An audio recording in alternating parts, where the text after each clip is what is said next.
നമസ്കാരം. കർമ്മ ന്യൂസിലേക്ക് സ്വാഗതം. ലോകത്തിലെ എല്ലാ സാമ്പത്തിക വിദഗ്ധരും ഈ സാമ്പത്തിക വൈദഗ്ധ്യം കണ്ട് കണ്ണ് തള്ളി നിൽപ്പാണ്.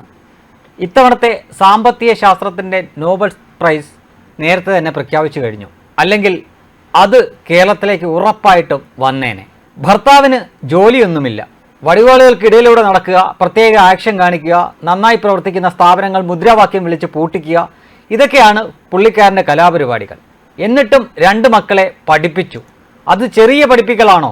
സാധാരണക്കാരൻ്റെ മക്കൾ ശാസ്ത്രീയ കോളേജുകൾക്കെതിരെ തെരുവിൽ കലാപം നടത്തുമ്പോൾ അടിസ്ഥാന മാർക്ക് പോലും ഇല്ലാതിരുന്ന മകനെ ശാസ്ത്രീയ കോളേജിൽ പഠിപ്പിച്ചു. പിന്നീട് ഭൂഷ കുത്തക നാടായ ലണ്ടനിൽ വിട്ട് ലക്ഷങ്ങൾ മുടക്കി വീണ്ടും പഠിപ്പിച്ചു. മകൾക്കോ പ്രവേശന പരീക്ഷ എഴുതിയാൽ പൊട്ടും എന്ന ഭയം കാരണം പ്രവേശന പരീക്ഷ കൂടാതെ തന്നെ ആൾദൈവം എന്ന് കമ്മ്യൂണിസ്റ്റ് സഖാക്കൾ പരിഹസിക്കുന്ന അമ്മയുടെ ശാസ്ത്രീയ കോളേജിൽ അഡ്മിഷൻ നേടിയെടുത്തു. അവിടെയും വേണമല്ലോ ലക്ഷങ്ങൾ ഫീസ്. അതിനിടയിൽ 2500 സ്ക്വയർ ഫീറ്റിന് മുകളിലുള്ള ഒരു വീട് പങ്കുവെച്ചു. ഇതെല്ലാം UP സ്കൂളിലെ ടീച്ചറുടെ ശമ്പളം കൊണ്ടാണ് കേട്ടോ. നിങ്ങൾ ഞെട്ടിയോ? അയ്യോ ഞെട്ടല്ലേ, ഇനിയും ഞെട്ടാൻ വരാൻ കിടക്കുന്നതേയുള്ളൂ. ടീച്ചർ റിട്ടയർ ആയപ്പോൾ കിട്ടിയ പണം കൊണ്ട് മകൾക്ക് ഒരു IT കമ്പനി തന്നെ സ്ഥാപിച്ചു കൊടുത്തു. കേരളത്തിൽ കമ്മ്യൂണിസ്റ്റുകാരുടെ നോക്കുകൂലിയും പിടിച്ചുപറിയും ഉള്ളതുകൊണ്ട് കർണാടകയിലാണ് മകൾക്ക് കമ്പനി നിർമ്മിച്ചു കൊടുത്തത്. എത്ര സ്നേഹമുള്ള തങ്കപ്പെട്ട മാതാപിതാക്കൾ അല്ലേ! കമ്പനി സ്ഥാപിച്ചുവെങ്കിലും അത് വെറും കടലാസായിരുന്നു എന്നാണ് കുത്തക മുതലാളിമാരും അമേരിക്കൻ ചാരസംഘടനയും പ്രചരിപ്പിക്കുന്നത്.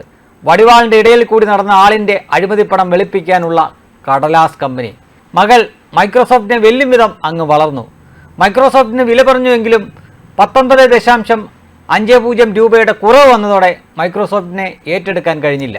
അല്ലെങ്കിൽ മൈക്രോസോഫ്റ്റ് ഇന്ന് ഇന്ത്യയിൽ വീണ വീട്ടിയേനെ. പക്ഷേ മൈക്രോസോഫ്റ്റിൻ്റെ ഉൽപ്പന്നങ്ങളെല്ലാം UP സ്കൂളിലെ ടീച്ചറുടെ മകളുടെ നിയന്ത്രണത്തിലായി. എക്സൽ ആണെങ്കിലും പവർ പോയിൻ്റ് ആണെങ്കിലും വേഡ് ആണെങ്കിലും ലോകത്ത് ആരുപയോഗിച്ചാലും പണം മകൾക്ക് കൊടുക്കണം. മൈക്രോസോഫ്റ്റാണ് MS ഓഫീസ് കണ്ടുപിടിച്ചതെങ്കിലും നിയന്ത്രണം ഇപ്പോൾ അവർക്ക് നഷ്ടമായി.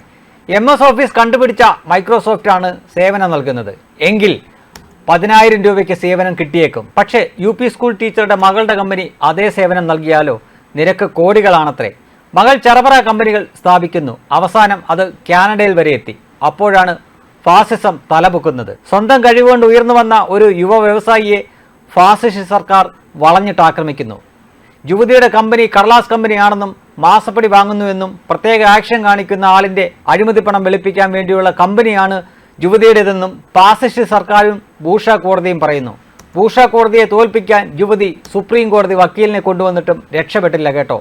സുപ്രീം കോടതി വക്കീലിനെ കൊണ്ടുവരാൻ യുവതി മുടക്കിയത് വെറും 1.35 കോടി രൂപ മാത്രം.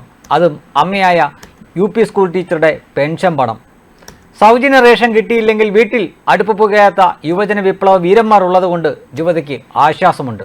അവന്മാർ യുവതിക്ക് വേണ്ടി മുട്ടിലിരിഞ്ഞ് ന്യായീകരിക്കുന്നുണ്ട്. എന്തായാലും UP സ്കൂൾ ടീച്ചർക്ക് IT കമ്പനി തുടങ്ങാനും വക്കീലിന് കൊടുക്കാൻ 1.35 കോടി രൂപയും മക്കളെ സ്വാശ്രയ കോളേജിലും വിദേശത്തുമൊക്കെ വിട്ട് പഠിപ്പിക്കാനും 2500 സ്ക്വയർ ഫീറ്റ് വീട് വെക്കാനുമൊക്കെ സാധിക്കുന്ന രീതിയിൽ ശമ്പളവും പെൻഷനും ഉണ്ട് എന്ന് ഇപ്പോഴാണ് അറിഞ്ഞത്. ഇതൊന്നും നമ്മൾ അറിഞ്ഞിരുന്നില്ല കേട്ടോ, ആരും പറഞ്ഞുമില്ല. എന്തായാലും പുതിയ തലമുറയിലെ യുവാക്കളൊക്കെ ഉള്ള ജോലിയൊക്കെ രാജിവെച്ചിട്ട് വല്ല UP സ്കൂൾ ടീച്ചറൊക്കെ ആകാനുള്ള ശ്രമത്തിലാണ്. ഞാനും ഒന്ന് ശ്രമിച്ചേക്കാം. ഞാൻ മാത്രമല്ല, കേരളത്തിലെ തന്നെ ലക്ഷക്കണക്കിന് ചെറുപ്പക്കാരുടെ ഇനിയുള്ള ഒരേ ഒരു ലക്ഷ്യം എങ്ങനെയും UP സ്കൂൾ ടീച്ചറാകുക എന്നത് മാത്രമാണ്. എല്ലാവർക്കും മാർഗദീപമായ ടീച്ചറെ അങ്ങയ്ക്ക് കോടി നമോവാകാം. വെബ് ഡെസ്ക് കർമ്മ ന്യൂസ്.